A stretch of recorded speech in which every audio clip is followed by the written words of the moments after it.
Hello everyone, welcome back once again to Africa Explored. Please subscribe and let's get started. It was a cool winter afternoon in Johannesburg, August 13th, 2025. The air was crisp. Leaders from across the continent had gathered for the Pan-African Summit. The mood was, well, pretty standard, polite handshakes. Then, a man from a nation known more for its diamonds and its tranquility than for shaking up the world stage stepped up to the podium. His name was Duma Boko.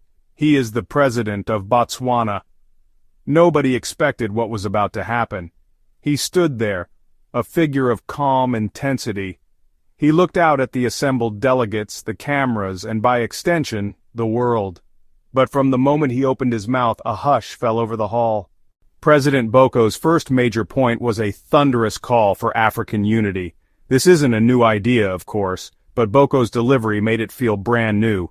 He painted a vivid picture of a divided continent, a continent where 54 nations often worked against each other. He spoke of how global powers exploited these divisions. He said, "They give us a menu with only one item, and then they act surprised when we all order the same thing and fight over the bill." The metaphor was simple, sharp, and it hit home. He used the analogy of a bundle of sticks. One stick is easy to break, but a bundle of 54 sticks bound together, unbreakable. The slumbering lion of Africa, he implied, needed to finally wake up and roar as one. Next, Boko moved on to the idea of independence. He made it clear that he wasn't talking about the flag-waving independence of the 1960s. He was talking about something much deeper. He called it second-wave independence.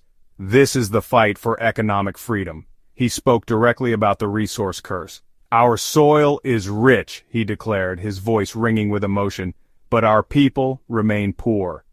He described how Africa exports raw coltan, cobalt, and cocoa, only to buy back expensive smartphones and chocolates made from those very same materials. He spoke of the need to break the mental chains of colonialism. We do not need saviors, we need partners. We do not need aid with strings attached that feel more like ropes. We need investment that respects our sovereignty. President Boko then widened his focus, taking aim at the existing world order.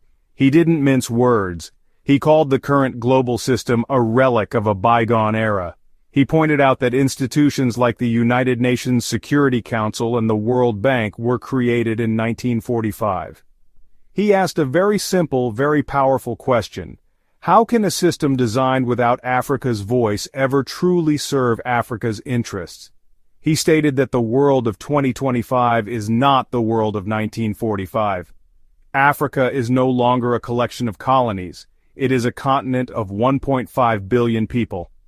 "You cannot set our house on fire," he said, "and then sell us an overpriced fire extinguisher while criticizing the way we are holding the hose." The applause in the room was deafening at this point. He had given voice to a frustration felt across the entire global south.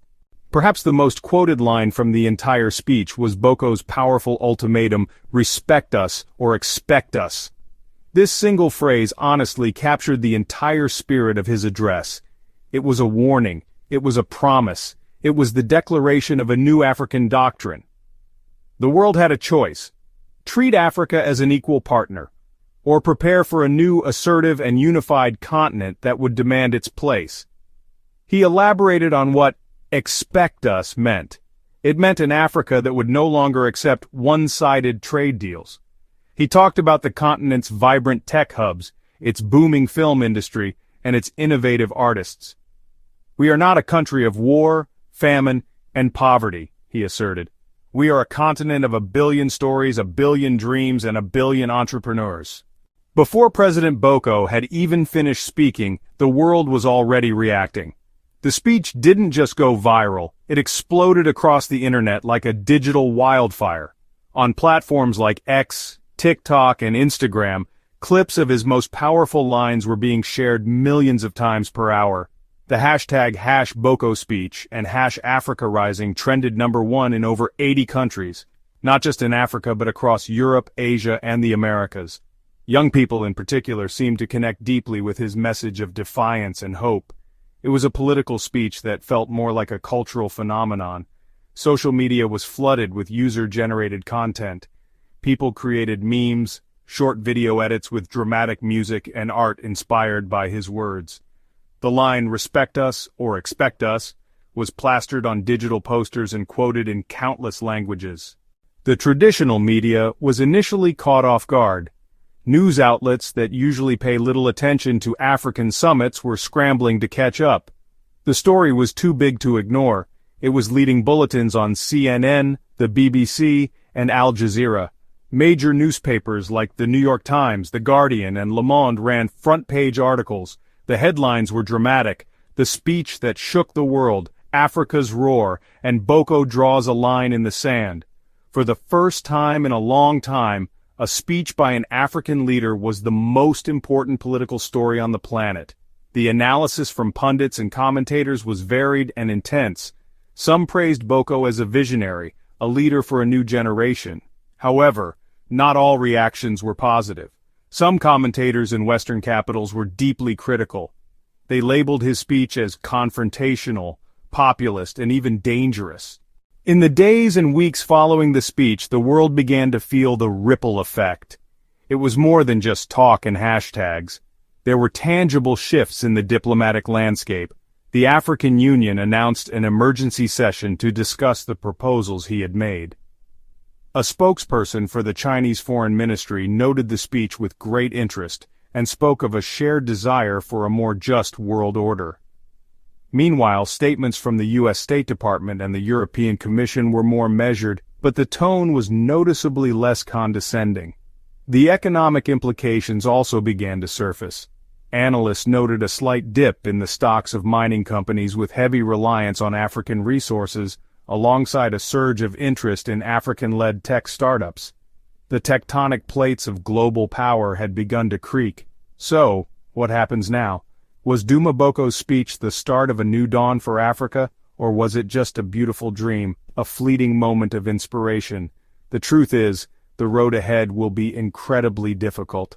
A single speech, no matter how powerful, cannot undo centuries of history.